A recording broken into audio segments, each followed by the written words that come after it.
Welcome to section 2 of renal pathology. In this section, we'll be discussing chronic renal failure. Let's get started.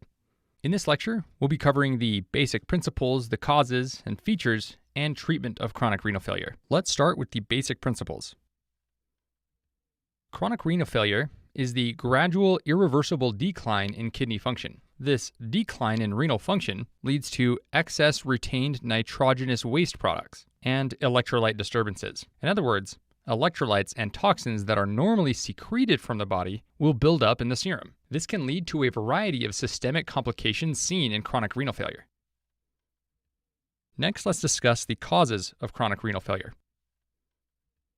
Many insults to the kidney may lead to chronic renal failure if they happen over time. And keep in mind that the insults I'm referring to are primarily responsible for causing acute renal failure. But over time, they may progress to chronic renal failure, especially if the acute renal failure is not treated properly. Glomerular diseases like focal segmental glomerulosclerosis and membranous nephropathy disrupt normal kidney filtration and may progress to chronic renal failure. Other, more common causes of chronic renal failure are diabetes and hypertension. Let's focus first on diabetes. Diabetes mellitus is a state of hyperglycemia, and hyperglycemia leads to non-enzymatic glycosylation of the vascular basement membrane. And this glycosylation, or sugar getting added to the basement membrane of the vasculature, results in hyaline arteriosclerosis. And the vessels we're referring to specifically are the afferent and efferent arterioles of the kidney. This sclerosis eventually leads to hyperfiltration.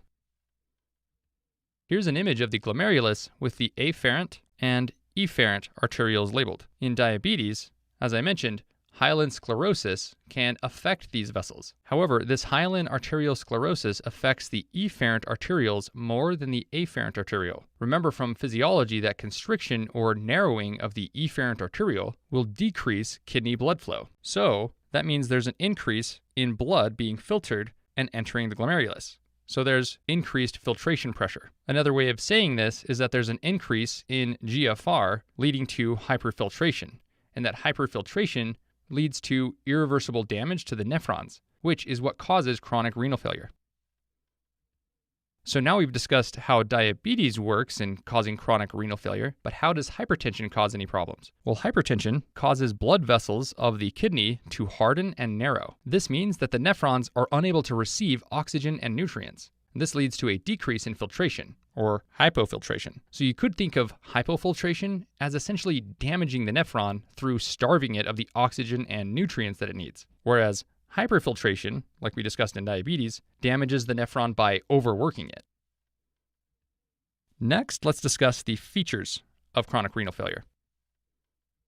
Chronic renal failure can lead to many issues, and we've listed them on this slide. Uremia results from increased nitrogenous waste products in the body. It presents with nausea, anorexia, pericarditis, platelet dysfunction, encephalopathy with asterixis, and deposition of urea crystals in the skin. And this skin finding is often called uremic frost. I want to point out why asterixis occurs. Well, this is a tremor of the hand when the wrist is extended, and it resembles a bird's flapping wings. So if you have somebody's arms out straight and their wrist fully extended, so they're looking at the back of their hand, then the wrist will be flapping.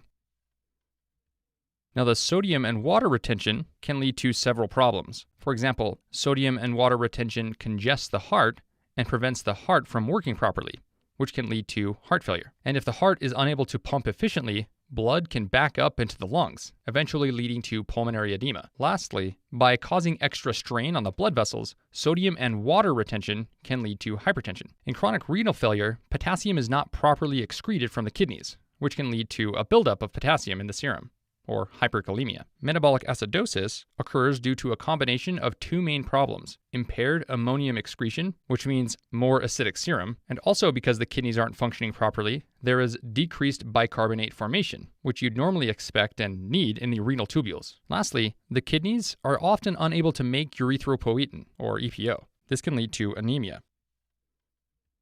Now let's talk about renal osteodystrophy. This is another complication of chronic renal failure. Here's the underlying pathophysiology here. There's hyperphosphatemia because the kidneys are unable to excrete phosphate the way it needs to. There's hypocalcemia because the kidneys are unable to reabsorb calcium the way it needs to. And there's failure of vitamin D hydroxylation because the kidney is not able to activate vitamin D. This can lead to secondary hyperparathyroidism. And if left untreated, this can progress to tertiary hyperparathyroidism. And with that hyperparathyroidism, we're basically saying there's elevated PTH. And that can lead to hypercalcemia and subperiosteal thinning of the bones. The thyroid gland is shown here, and posterior to this gland are the parathyroid glands, which release PTH, which then stimulates the bone, which you can see labeled here. And it causes the bone then to release calcium into the serum. PTH will also stimulate the intestines, which you can see on the right, causing it to absorb more calcium from the gut, which of course leads to increased serum calcium. Now, PTH also stimulates the kidneys, here in the middle, to reabsorb serum calcium, also convert vitamin D to its most active form, and excrete phosphate. Normally, high serum calcium, low serum phosphate, and even high vitamin D can negatively feed back and inhibit the release of PTH. However, in chronic renal failure, the kidneys are damaged and can't perform these functions. This leads to a decrease in serum calcium, decreased active vitamin D, and increased serum phosphate. These signal to the parathyroid gland to release PTH. So PTH will be high. Despite the increased PTH, the kidneys are still unable to respond to the PTH. After all, they're failing. However, the bones will still respond to all the PTH, so the bones will release their calcium. However, this can cause problems over time because the bones need calcium to remain strong. So the chronic loss of calcium can lead to bone loss with subperiosteal thinning. So as we've described, there's lots of issues because of the kidneys not working, which leads to secondary hyperparathyroidism, in other words, lots of PTH. This may present with bone pain because, remember, there's subperiosteal thinning. And if this is poorly managed or left untreated, it can actually progress to tertiary hyperparathyroidism. This is a condition in which the parathyroid glands no longer respond to high calcium levels. So this means that even when the calcium is high, the parathyroid glands will continually secrete PTH. So there's persistently high PTH. This will stimulate the bones to continually release calcium, causing hypercalcemia, and obviously subperiosteal thinning of the bones.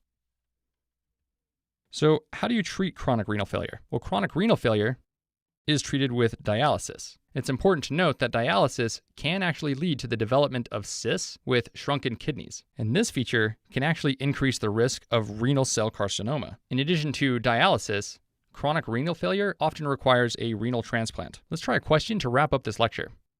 A 57-year-old male with a history of hypertension presents to the emergency room with nausea, vomiting, chest pain, dyspnea on exertion, and dizziness. His chest pain has been present for 2 to 3 days and is described as burning and worse on inspiration. On physical examination, his skin is pale with numerous areas of bruising. Lung auscultation reveals bilateral rales. Chest X-ray shows moderate cardiomegaly with increased pulmonary vascular markings. Assuming the parathyroid glands are still able to respond appropriately to serum calcium, what are the most likely serum findings in this patient? A. Low PTH, low calcium, low phosphate, and low vitamin D. B. Increased blood pH. C. Increased PTH, decreased calcium, increased phosphate, and decreased vitamin D. Or D. Increased erythropoietin concentration. So this man presents with dyspnea, chest pain that's burning, and he's also got rales, and he's also got cardiomegaly with increased pulmonary vascular markings. What does that tell us? It tells us that he has pulmonary edema. He also presents with nausea and vomiting, and platelet dysfunction. At least that's what we're thinking right now because of the numerous areas of bruising. So what does that tell us? Well, that tells us he likely has uremia. And the pulmonary edema and uremia together point toward complications of chronic renal failure. So which answer choice is most consistent with chronic renal failure? That would be choice C, increased PTH, hypocalcemia, hyperphosphatemia, and low vitamin D. Now, if you were thinking about tertiary hyperparathyroidism, you might have been expecting the calcium level to be elevated. However, we aren't suspecting this because in this question stem, we're specifically told lead to serum calcium. And tertiary hyperparathyroidism is when they do not respond to calcium levels anymore. So again, going back to this image, if the kidney's not working, then these operations will be defective. So the serum levels will be the opposite of what they should be. And to compensate, the parathyroid gland will release more parathyroid, meaning there's secondary hyperparathyroidism. A is incorrect because renal osteodystrophy, as a result of chronic renal failure, will present with hypocalcemia, hyperphosphatemia, and low vitamin D. B is incorrect because chronic renal failure is complicated by metabolic acidosis, which is a low blood pH. D is incorrect because chronic renal failure is complicated by anemia due to low erythropoietin concentration, not high concentration. And that concludes our section on chronic renal failure.